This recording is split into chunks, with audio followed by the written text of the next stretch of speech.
Welcome you all to Phoenix Academy. നമ്മൾ ഇന്ന് discuss ചെയ്യുന്നത് ബേസിക് തെർമോഡൈനാമിക്സിലെ കുറച്ച് MCQ ക്വസ്റ്റ്യൻസ് ആണ്. നമുക്ക് ഡയറക്ട്ലി ക്വസ്റ്റ്യൻസിലോട്ട് പോകാം. First question, which of the following is not an extensive property? ഈ പറഞ്ഞിരിക്കുന്നതിൽ ഏതാണ് എക്സ്റ്റെൻസീവ് പ്രോപ്പർട്ടി അല്ലാത്തത്? Temperature and pressure, heat and work, volume and internal energy, enthalpy and entropy. Okay, അപ്പൊ ഈ ക്വസ്റ്റ്യൻ ചെയ്യണമെങ്കിൽ ഫസ്റ്റ് ഓഫ് ഓൾ അവർ ചോദിച്ചേക്കുന്നത് which of the following is not an extensive property, അതായത് എക്സ്റ്റെൻസീവ് പ്രോപ്പർട്ടി അല്ലാത്തത് ഏത്? അപ്പൊ എക്സ്റ്റെൻസീവ് പ്രോപ്പർട്ടി അല്ലെങ്കിൽ അത് ഉദ്ദേശിക്കുന്നത് എന്താ? ഇതിനകത്ത് ഏതാണ് ഇന്റൻസീവ് പ്രോപ്പർട്ടി ആയിട്ടുള്ളത് ഏത് എന്നതാണ് നമ്മളുടെ ക്വസ്റ്റ്യൻ, അല്ലെ? അപ്പൊ നമുക്ക് ഈ ക്വസ്റ്റ്യൻ ആൻസർ ചെയ്യണമെങ്കിൽ എന്താണ് പ്രോപ്പർട്ടി, ഏതൊക്കെയാണ് ഡിഫറെന്റ് ടൈപ്സ് ഓഫ് പ്രോപ്പർട്ടീസ് എന്നൊക്കെ നമുക്ക് ഓൾറെഡി അറിയാം.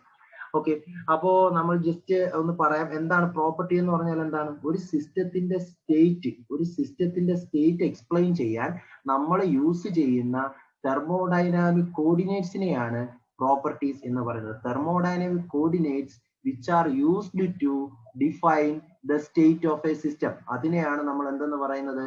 പ്രോപ്പർട്ടീസ് എന്ന് പറയുന്നത്. ലെറ്റ്സ് സേ ഇപ്പൊ ഞാൻ പറയുന്നു ഇത് സ്റ്റേറ്റ് 1 ആണ് ഈ പോയിന്റ് എന്ന് പറഞ്ഞാൽ എനിക്ക് ഇതിനൊന്നും മനസ്സിലാകത്തില്ല.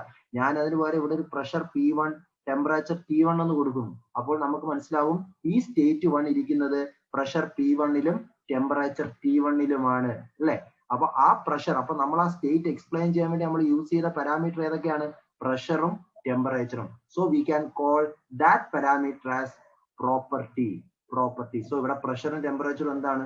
ഒരു പ്രോപ്പർട്ടിയാണ്. ഇനി ലെറ്റ്സ് സേ ഞാൻ ഇവിടുത്തെ വോളിയം യൂസ് ചെയ്തു V1, അതേപോലെ ഇവിടുത്തെ എൻതാൽപ്പി H1 എന്ന് പറഞ്ഞു ഈ പോയിന്റില്. അപ്പൊ ഇവിടെ നമ്മൾ ഈ പോയിന്റിന്റെ ഈ സ്റ്റേറ്റ് എക്സ്പ്ലെയിൻ ചെയ്യാൻ വേണ്ടി യൂസ് ചെയ്ത പാരാമീറ്റർ വോളിയവും എൻതാൽപ്പിയാണ്. So we can call again the volume and enthalpy as property. അപ്പൊ ഒരു സിസ്റ്റത്തിന്റെ സ്റ്റേറ്റ് എക്സ്പ്ലെയിൻ ചെയ്യാൻ വേണ്ടി നമ്മൾ യൂസ് ചെയ്യുന്ന തെർമോഡൈനാമിക് കോർഡിനേറ്റ്സിനെ നമുക്ക് എന്തെന്ന് പറയാം? പ്രോപ്പർട്ടീസ് എന്ന് പറയാം. ഓക്കെ, അത് കഴിഞ്ഞാൽ നമ്മൾ പ്രോപ്പർട്ടീസിനെ രണ്ടായിട്ട് ക്ലാസിഫൈ ചെയ്യുന്നു.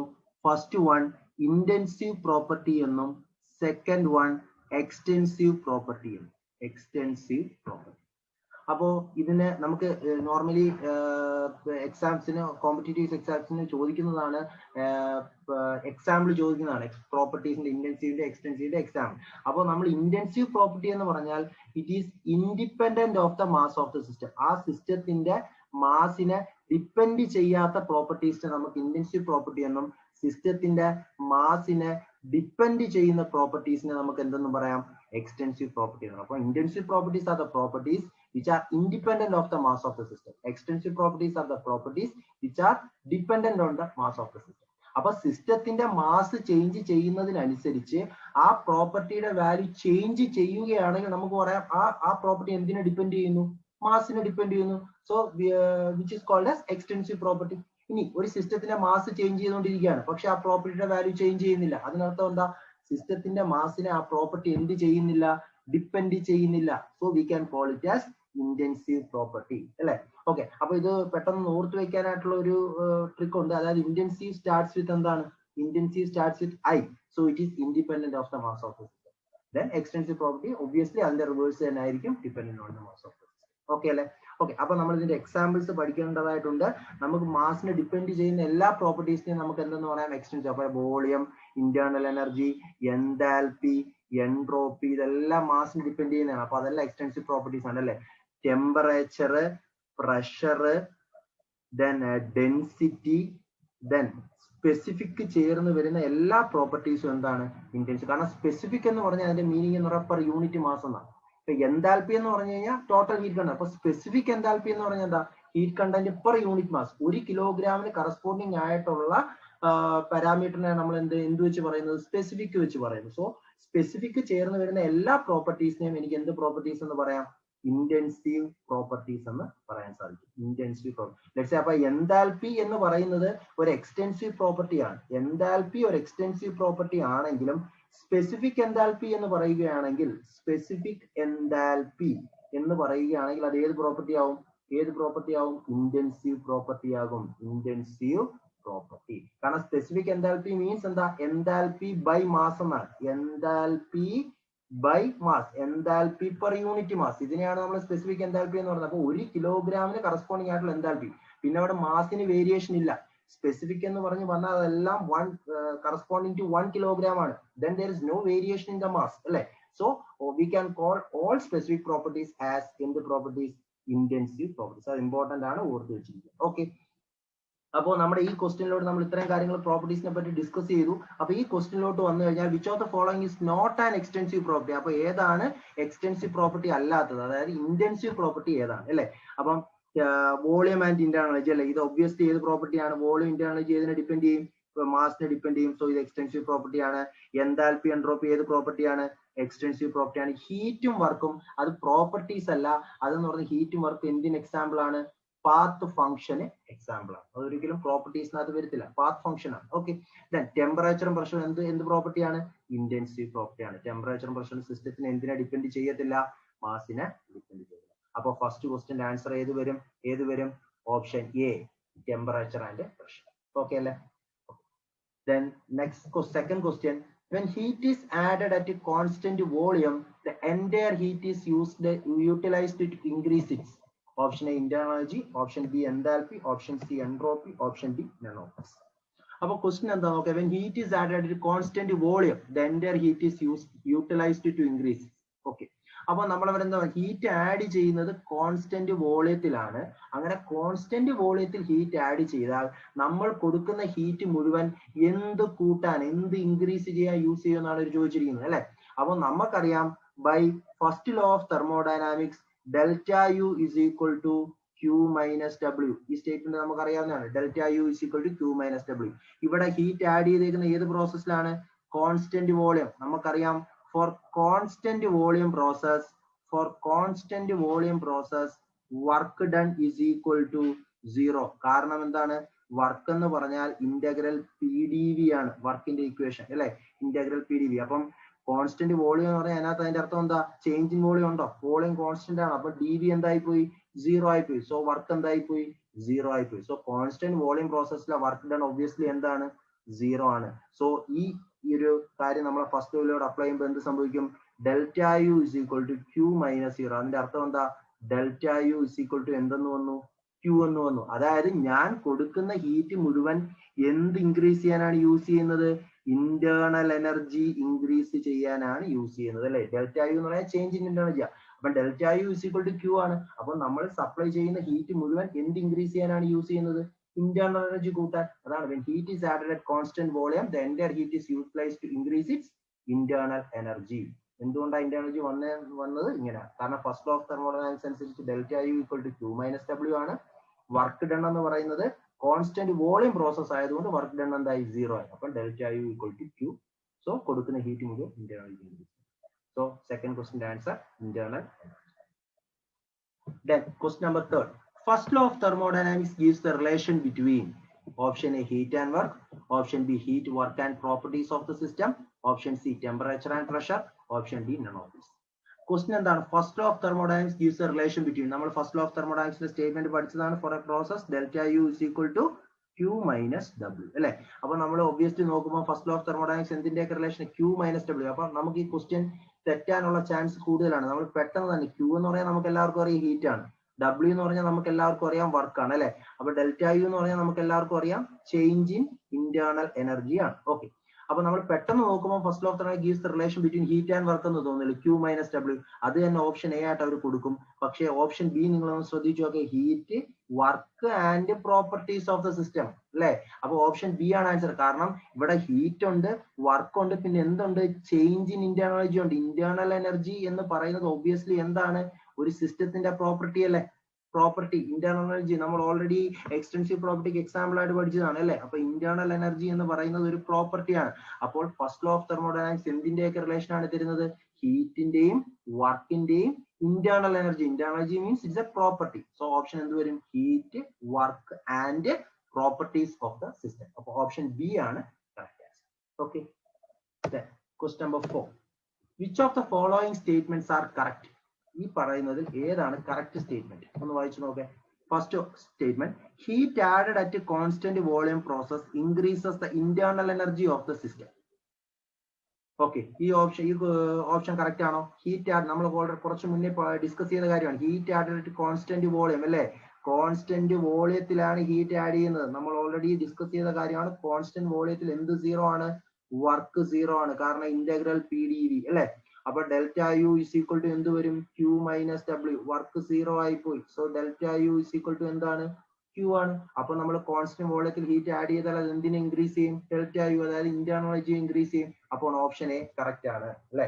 അപ്പൊ ഓപ്ഷൻ എ കറക്റ്റ് ആണെന്ന് കണ്ട് അന്നേരെ പോയി നമ്മൾ എന്ത് ചെയ്യരുത്? ആൻസർ ബബിൾ ചെയ്യരുത്. കാരണം ഫുൾ ഓപ്ഷൻ നോക്കുക. അതാണ് last option both A and C എന്ന് പറഞ്ഞൊരെണ്ണം കിടപ്പുണ്ട്.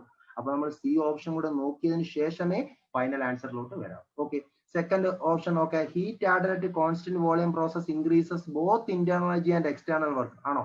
അല്ല, കാരണം വർക്ക് ഡൺ ഓൾറെഡി സീറോ ആണ് നമ്മൾ പറഞ്ഞു. അപ്പോൾ ഓപ്ഷൻ ബി തെറ്റാണ്. കാരണം കോൺസ്റ്റന്റ് വോളിയത്തിൽ ഹീറ്റ് ആഡ് ചെയ്താൽ അത് ഇന്റേണൽ എനർജിയെ മാത്രമേ കൂട്ടത്തുള്ളൂ അല്ലെ. അത് നമ്മൾ ഓൾറെഡി ഡിസ്കസ് ചെയ്തതാണ്. Okay, heat added at constant pressure increases the enthalpy of the system. ആ ഓപ്ഷൻ കറക്റ്റ് ആണോ? Heat added at constant pressure increases the enthalpy of the system. നോക്കാം, നമുക്കറിയാം first law of thermodynamics delta U is equal to Q minus W അല്ലെ. അപ്പൊ Q is equal to എന്ത് വരും ഇവിടെ? Delta U plus W എന്ന് വരും. Correct അല്ലേ? ആണോ? Delta U plus W. Delta യുന്റെ ഇക്വേഷൻ നമുക്ക് എപ്പോഴും അറിയാം. ഡെൽറ്റ യുന്റെ ഇക്വേഷൻ എന്താ? M C V into T two minus T one plus W work done in ഏത് പ്രോസസ് ആണ് ഇവിടെ? കോൺസ്റ്റന്റ് പ്രഷർ ആണ്. കോൺസ്റ്റന്റ് പ്രഷറിലെ വർക്കിന്റെ ഇക്വേഷൻ എന്താണ്? P into V two minus V one. നമുക്ക് ഓൾറെഡി അറിയാം. പി വി ഈക്വൽ ടു എന്താണെന്ന് നമുക്കറിയാം? M R T. അപ്പൊ P into V two minus V one എനിക്ക് M R into T two minus T one എന്ന് എഴുതാലോ, പ്രശ്നമില്ലല്ലോ. അപ്പൊ ഇവിടെ എന്ത് വരും? Q is equal to delta യുവിന് വരെ ഞാൻ M C V into T two minus T one കൊടുത്തു. ഡബ്ല്യുവിന് വരെ ഞാൻ എന്ത് കൊടുക്കുന്നു? M R into T two minus T one എന്ന് കൊടുക്കുന്നു അല്ലെ. ഇനി നിങ്ങൾ നോക്കാം, ഇവിടെ രണ്ടിടത്തും എന്ത് കോമൺ എടുക്കാം? നമുക്ക് രണ്ടിടത്തും എന്ത് കോമൺ എടുക്കാം? M into T two minus T one common എടുത്തൂടെ? എം ഇൻറ്റു, അപ്പൊ എന്ത് വരും? M into T two minus T one into ബ്രാക്കറ്റിനകത്ത് എന്ത് വരും? ഇവിടെ സി വി. ഇവിടെ സി വി അധികം ഉണ്ട്, ഇവിടെ എന്തുണ്ട്? അധികം ആർ ഉണ്ട്. അപ്പൊ സി വി പ്ലസ് ആർ അല്ലെ. അപ്പൊ നമുക്കറിയാം Mayer's relation C P minus C V equal to R ആണ്. So C P is equal to C V plus R ആണെന്ന് നമ്മൾ ഒബ്വിയസ്ലി അറിയാം. അപ്പോ സി വി പ്ലസ് ആറിന് പകരം എനിക്ക് എന്ത് കൊടുക്കാം? M into T two minus T one into എന്തെന്ന് കൊടുക്കാം? C P. അപ്പൊ ക്യൂവിന്റെ ഇക്വേഷൻ എന്ത് വന്നു? M C P into T two minus T one എന്ന് വന്നു അല്ലെ. അപ്പം ഹീറ്റ് ആഡഡ് അറ്റ് കോൺസ്റ്റന്റ് പ്രഷറിന്റെ ഇക്വേഷൻ എന്താ വന്നത്? M C P into T two minus T one. ഇത് എന്തിന്റെ ഇക്വേഷൻ ആണ്? നമുക്കറിയാം, ചേഞ്ച് ഇൻ എൻതാൽപ്പിയുടെ ഇക്വേഷൻ ആണ്. ചേഞ്ച് ഇൻ എൻതാൽപ്പിയുടെ ഇക്വേഷൻ ആണ് M C P into T two minus T one എന്ന് പറയുന്നത്. അപ്പം ഹീറ്റ് ആഡഡ് കോൺസ്റ്റന്റ് പ്രഷർ എന്ന് പറഞ്ഞാൽ നമുക്ക് ചെയ്തപ്പോൾ കിട്ടിയത് M C P into T two minus T one ആണ്, വിച്ച് ഇസ് ഈക്വൽ ടു എന്താണ്? ചേഞ്ച് ഇൻ എൻതാൽപ്പി ആണ്. So heat added at constant pressure increases the enthalpy of the system. അപ്പൊ option C എന്താണ്? കറക്റ്റ് ആണ്. So final answer ഏത് വരും? Both A and C. അപ്പൊ ഇതിന്റെ answer both A and C. Okay, next ക്വസ്റ്റ്യനിലോട്ട് പോയാലോ? Both A and C. Next question, select the correct statement as per Charles law. Charles law അനുസരിച്ച് correct statement ആണ്. നമ്മൾ perfect gas laws മൂന്നെണ്ണം നമ്മൾ എല്ലാവരും പഠിച്ചിട്ടുള്ളതാണ്. Boyle's law, Charles law, Gay Lussac law അല്ലെ, then അവഗാഡ്രോസ് ലോ. അതുകൊണ്ട് അപ്പൊ ഇത് മൂന്നുമാണ് മെയിൻ ആയിട്ട് നമുക്ക് വേണ്ടത്. അപ്പൊ നമ്മൾ ഓൾറെഡി പഠിച്ചിട്ടുള്ളതാണ്. ബോയിൽസ് ലോ എന്ന് പറയുമ്പോൾ എന്താണ്? ബോയിൽസ് ലോയിൽ എന്താ constant? Temperature constant, pressure is inversely proportional to volume. Charles ലോയിലോ pressure constant, volume is directly proportional to temperature. Gay Lussac law volume constant, pressure is directly proportional to temperature. Law നമ്മൾ basic ആയിട്ട് പഠിച്ചിട്ടുള്ളതാണ്. അപ്പം as per Charles law അനുസരിച്ച് ചെയ്തു വരും. Pressure is kept constant, V by T constant അല്ലെ, V proportional to T അല്ലെ. അപ്പൊ നമുക്ക് എങ്ങനെ എഴുതാം? V by T equal to constant. രണ്ട് സ്റ്റേറ്റുകളിൽ അപ്ലൈ ചെയ്താൽ എനിക്ക് എഴുതാം V one by T one equal to എന്തെന്ന് എഴുതാം? V two by T two. അപ്പൊ ഇതാണ് ഓപ്ഷൻ. ഇതേത് ഓപ്ഷൻ? ഇതേതായിരിക്കും? ഓപ്ഷൻ എ ഏതായിരിക്കും? P V constant, temperature. ഇത് ഏതായിരിക്കും? ഇത് ബോയിൽസ് ലോ ആയിരിക്കും. ഇത് ബോയിൽസ് ലോ. ദെൻ ഇതേതാണ്? Volume kept constant, pressure directly proportional to temperature. അപ്പൊ ഇതേതാണ്? Gay Lussac law. ഇത് ഗേ-ലുസാക്ക്. ഓക്കെ, അപ്പൊ ഓപ്ഷൻ ബി ആണ് answer, Charles law. Next question, universal gas constant is defined as the product of molecular weight of the gas and molecular weight of the gas and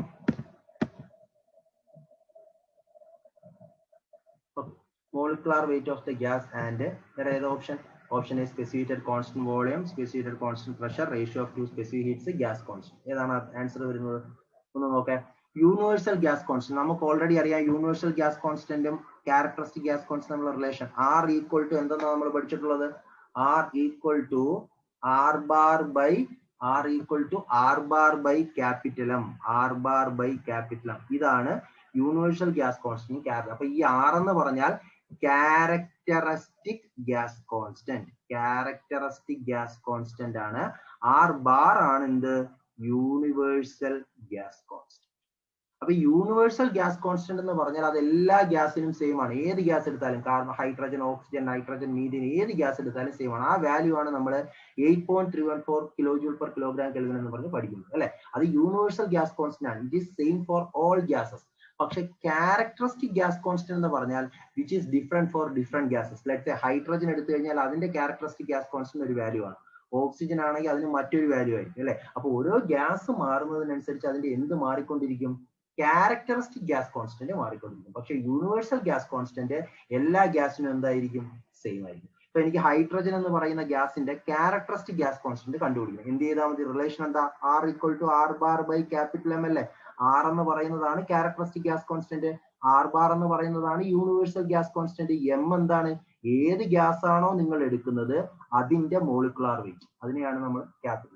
അപ്പൊ നമുക്ക് hydrogen എന്ന് പറയുന്ന ഗ്യാസിന്റെ അല്ലെങ്കിൽ oxygen എന്ന് പറയുന്ന ഗ്യാസിന്റെ ക്യാരക്ടറിസ്റ്റിക് ഗ്യാസ് കോൺസ്റ്റന്റ് കണ്ടുപിടിക്കണം. ആർ ഈക്വൽ ടു എന്താണ്? R bar by capital. അപ്പൊ ആർ ഈക്വൽ ടു ആർ ബാറിന്റെ വാല്യൂ നമുക്കറിയാം 8.314. യൂണിവേഴ്സൽ ഗ്യാസ് കോൺസ്റ്റന്റ് അല്ലേ, എല്ലാ ഗ്യാസിനും സെയിം അല്ലേ. സോ 8.314. ക്യാപിറ്റൽ എം എന്താണ്? മോളിക്കുലാർ വെയിറ്റ് ആണ്. മോളിക്കുലാർ വെയിറ്റ് ഓഫ് ഓക്സിജൻ എത്രയാണ്? 32. സോ ഇത് ചെയ്യുമ്പോൾ നമുക്ക് ഓക്സിജന്റെ എന്ത് കിട്ടും? Characteristic gas constant. അപ്പൊ അതേ കണക്ക് ഏതൊരു ഗ്യാസിന്റെ ഗ്യാസ് കോൺസ്റ്റന്റ് കണ്ടുപിടിക്കണമെങ്കിൽ നമ്മൾ യൂണിവേഴ്സൽ ഗ്യാസ് കോൺസ്റ്റന്റ് എന്തുകൊണ്ട് ഡിവൈഡ് ചെയ്താൽ മതി? ആ ഗ്യാസിന്റെ മോളിക്കുലാർ വെയിറ്റ് കൊണ്ട് ഡിവൈഡ് ചെയ്യും. ഓക്കെ അല്ലെ. അപ്പൊ നമുക്കിവിടെ നോക്കാം. ഇവിടെ ചോദിച്ചിരിക്കുന്നത് എന്താ? Universal gas constant is defined as the product of molecular weight of the gas and R equal to R bar by M അല്ലെ. അപ്പൊ ആർ ബാറിന്റെ ഇക്വേഷൻ എന്ത് വരും? R bar equal to R into M എന്നല്ലേ വരുന്നത് ആണ്. അപ്പൊ universal gas constant എന്ന് പറഞ്ഞാൽ മോളിക്കുലാർ വെയിറ്റിന്റെയും എന്തിന്റെയും പ്രോഡക്റ്റ് ആണ്?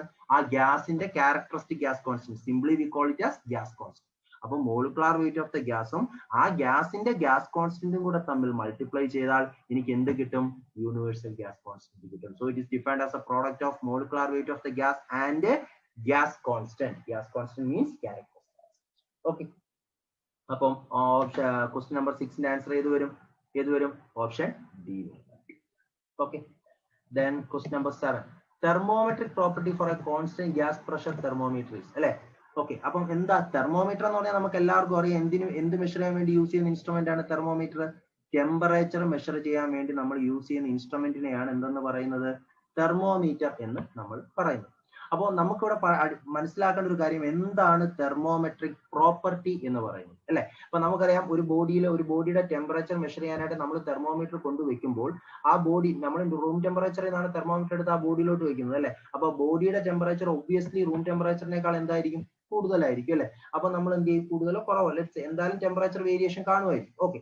അപ്പോൾ നമ്മൾ ആ ബോഡി ആ തെർമോമീറ്ററിന്റെ ടെമ്പറേച്ചർ ചേഞ്ച് ചെയ്യുന്നതിനനുസരിച്ച് ആ ബോഡിയുടെ ഏത് പാരാമീറ്റർ ആണോ ചേഞ്ച് ആവുന്നത് അതിനെയാണ് അതിന്റെ എന്തെന്ന് പറയുന്നത്? തെർമോമെട്രിക് പ്രോപ്പർട്ടി എന്ന് പറയുന്നത്. അപ്പം നമ്മൾ ഏത് ടൈപ്പ് തെർമോമീറ്റർ എടുത്താലും അതിനൊരു തെർമോമെട്രിക് പ്രോപ്പർട്ടി കാണും. അതായത് അതിന്റെ ടെമ്പറേച്ചർ ചേഞ്ച് ചെയ്യുന്നതിനനുസരിച്ച് ആ ഇൻസ്ട്രുമെന്റിന്റെ എന്ത് പ്രോപ്പർട്ടി ആണോ ചേഞ്ച് ആവുന്നത് അതിനെയാണ് നമ്മൾ എന്തെന്ന് പറയുന്നത്? തെർമോമെട്രിക് പ്രോപ്പർട്ടി. അപ്പൊ നമുക്ക് എല്ലാവർക്കും കോമൺ ആയിട്ട് അറിയാവുന്ന ഒരു എക്സാമ്പിൾ ആണ് ക്ലിനിക്കൽ തെർമോമീറ്റർ. നമ്മൾ ഹോസ്പിറ്റലിൽ പോകുമ്പോൾ നമ്മൾ കണ്ടിട്ടുള്ള ക്ലിനിക്കൽ തെർമോമീറ്റർ എല്ലാവർക്കും അറിയാവുന്നതാണ്. അപ്പൊ നമുക്കറിയാം ക്ലിനിക്കൽ തെർമോമീറ്റർ ടെമ്പറേച്ചർ മെഷർ ചെയ്യുന്ന സമയത്ത് നമുക്കറിയാം അതിനകത്ത് മെർക്കുറി കോളം ഉണ്ട്. അപ്പൊ മെർക്കുറി കോളത്തിന്റെ ഹൈറ്റ് എന്ത് ചെയ്യും? നമ്മുടെ ടെമ്പറേച്ചർ കൂടുന്നതിനനുസരിച്ച് മെർക്കുറി കോളത്തിന്റെ ഹൈറ്റ് ഇങ്ങനെ കൂടിക്കൊണ്ടിരിക്കും അല്ലെ. അപ്പോൾ ആ ക്ലിനിക്കൽ തെർമോമീറ്ററിലെ തെർമോമെട്രിക് പ്രോപ്പർട്ടി ഏതാണെന്ന് ചോദിച്ചാൽ എനിക്ക് പറയാം എന്ത്? ലെങ്ത് ഓഫ് മെർക്കുറി കോളം അല്ലെ. ആ മെർക്കുറി കോളം ക്ലിനിക്കൽ തെർമോമീറ്ററിനകത്തുള്ള ആ മെർക്കുറി കോളത്തിന്റെ ലെങ്ത് ആണ് എന്തെന്ന് പറയുന്നത് അതിന്റെ തെർമോമെട്രിക് പ്രോപ്പർട്ടി എന്ന് പറയുന്നത് അല്ലെ. അപ്പം ടെമ്പറേച്ചർ ചേഞ്ച് ചെയ്യുന്നതിനനുസരിച്ച് ഇൻസ്ട്രുമെന്റിൽ എന്ത് പാരാമീറ്റർ ആണോ ചേഞ്ച് ആവുന്നത് അതിനെയാണ് നമ്മൾ എന്തെന്ന് പറയുന്നത്? അതിന്റെ തെർമോമെട്രിക് പ്രോപ്പർട്ടി.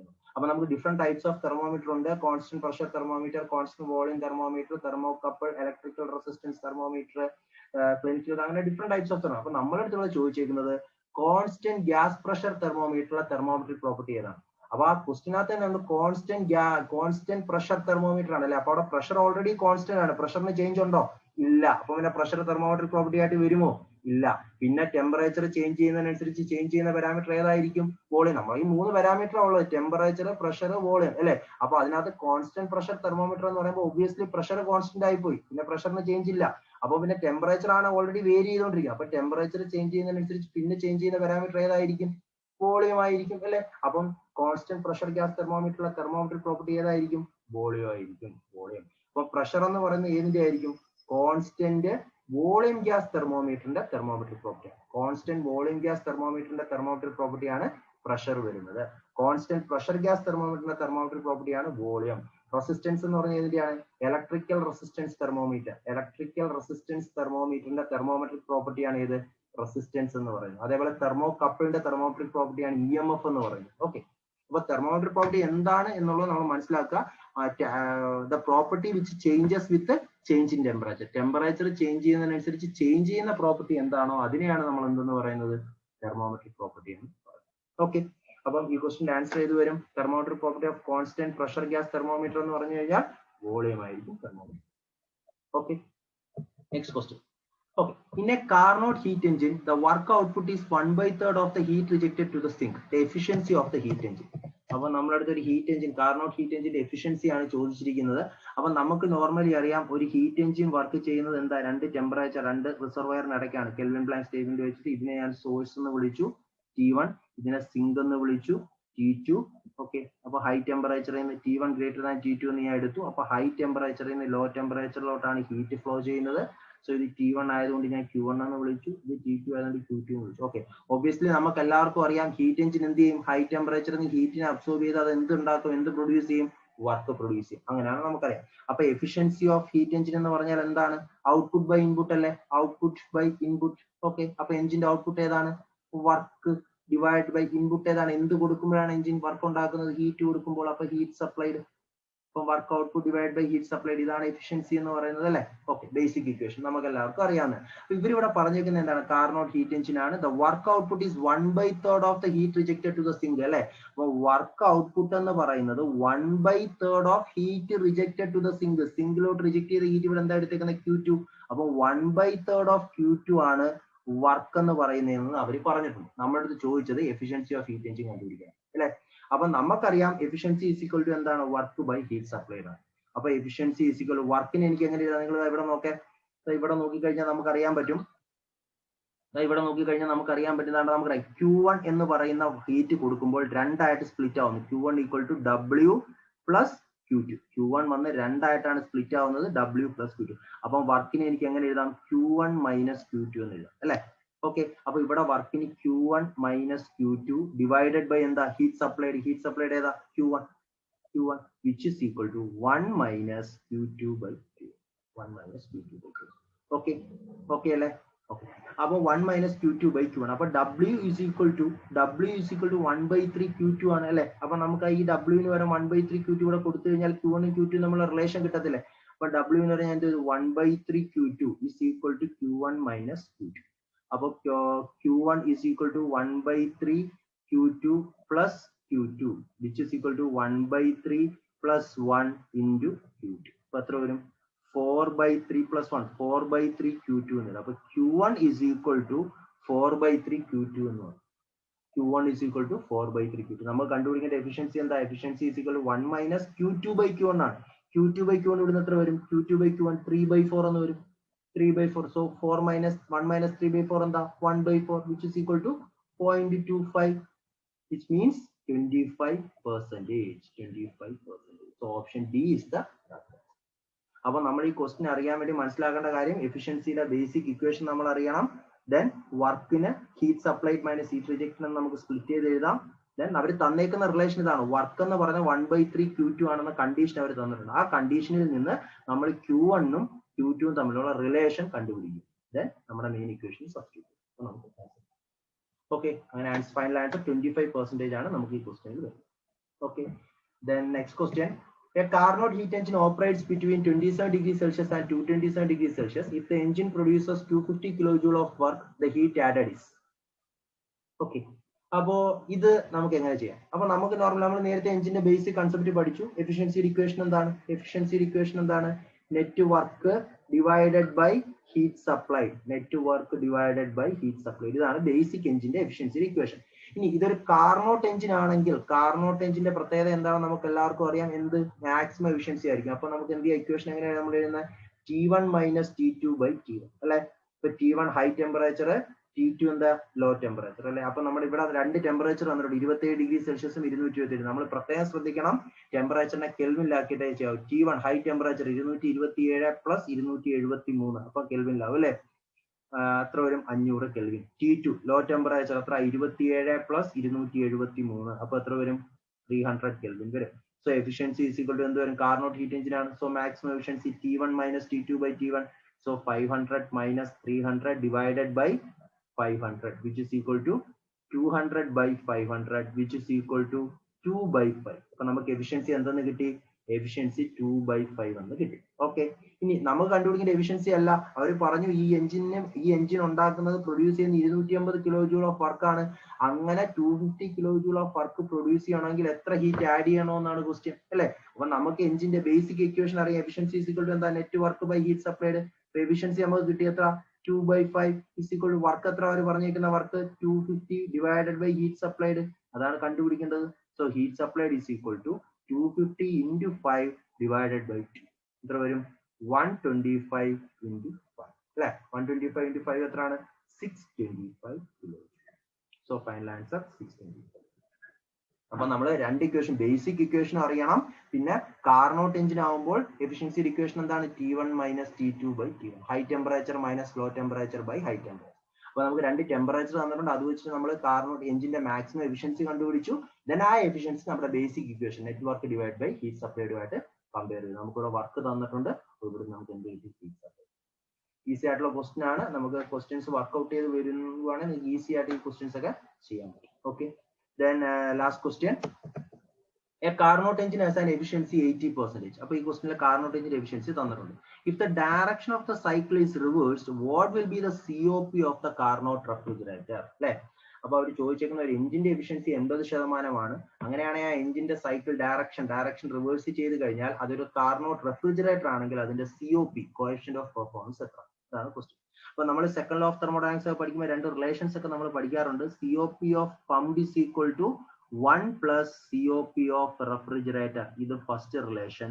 അതേപോലെ another relation, COP of pump is equal to 1 by efficiency of engine, ഇത് സെക്കൻഡ് റിലേഷൻ. ഈ റിലേഷൻ രണ്ട് നമുക്ക് അറിയാമെങ്കിൽ ഈസി ആയിട്ട് ഈ പ്രോബ്ലം ചെയ്യാം. അപ്പൊ എഫിഷ്യൻസി ഓഫ് എഞ്ചിൻ 80% ആണ്. അപ്പൊ COP of pump എന്തായിരിക്കും, COP of pump എന്തായിരിക്കും, 1 by 0.8, കറക്റ്റ് അല്ലേ. 1 by efficiency of engine ആണ്, 1 by 0.8, which is equal to 10 by 8, which is equal to 5 by 4.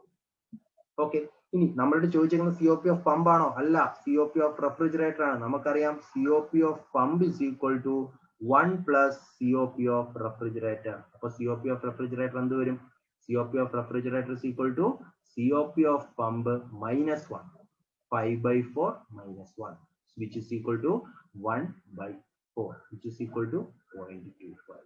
അല്ലെ. COP ഓഫ് പമ്പ് എത്ര, റെഫ്രിജറേറ്റർ 0.25. ഈ രണ്ട് റിലേഷൻസ് അറിഞ്ഞിരിക്കണം, എന്നാലും നമുക്ക് അയക്കും. കാരണം എഫിഷ്യൻസി ഓഫ് എഞ്ചിൻ ഇത് എന്തുകൊണ്ട് ഇങ്ങനെ റെസിപ്രോക്കൽ വന്നു വെച്ചാൽ എഫിഷ്യൻസി ഓഫ് എഞ്ചിൻ നമുക്കറിയാം എന്താ, T1 minus T2 by T1 അല്ലേ. അതേപോലെ COP ഓഫ് പമ്പ് എന്താണ്, low high temperature by high temperature minus low temperature ആണ്. അപ്പൊ ഇതിന്റെ കറക്റ്റ് റെസിപ്രോക്കൽ ആണ്. അതേപോലെ COP ഓഫ് റെഫ്രിജറേറ്റർ എന്താണ്, നമുക്കറിയാം, സെക്കൻഡ് ലോ ഒക്കെ നമ്മൾ ഡിസ്കസ് ചെയ്യുന്ന സമയത്ത് നമ്മൾ പഠിക്കുന്നതാണ്. COP ഓഫ് റെഫ്രിജറേറ്റർ എന്താണ്, ഇക്വേഷൻ എന്താണ്, COP of refrigerator low temperature T2 divided by high temperature minus low temperature. മൂന്ന് നമ്മൾ ആ സെക്കൻഡ് ലോ ഓഫ് തെർമോഡൈനാമിക്സ് പഠിക്കുന്ന സമയത്ത് നമുക്ക് ക്ലിയർ ആയിട്ട് ആ ഫിഗർ ഒക്കെ വരച്ചിട്ട് നമുക്ക് ചെയ്യാവുന്ന കാര്യങ്ങളാണ്. ഓക്കെ, നമ്മൾ പ്രോബ്ലം ചെയ്യുന്ന സമയത്ത് നമ്മൾ അതിനകത്തോട്ടൊന്നും പോകണ്ട. നമ്മൾ പ്രോബ്ലം എന്താ, നമുക്ക് ഈസി ആയിട്ട് നമ്മൾ ഇതൊക്കെ തിയറി പഠിക്കുന്ന സമയത്ത് നമ്മൾ അതിന്റെ ഷോർട്ട് കട്ട് ഫോർമുലയൊക്കെ നമ്മൾ അവിടെ ഡിറൈവ് ചെയ്യും. അപ്പൊ അതിന്റെ ബേസിസിലാണ് നമുക്ക് ഈ രണ്ട് ഫോർമുലാസ് കിട്ടുന്നത്. ഈ രണ്ട് ഫോർമുലാസ് അറിയാമെങ്കിൽ ഈസി ആയിട്ട് നമുക്ക് പ്രോബ്ലം തന്നു. ഓക്കെ, അപ്പോ ഇന്നത്തെ സെഷനിൽ ഈ ഒരു MCQ questions are discussed. Okay, so thank you for watching from Nix Academy. Okay, bye.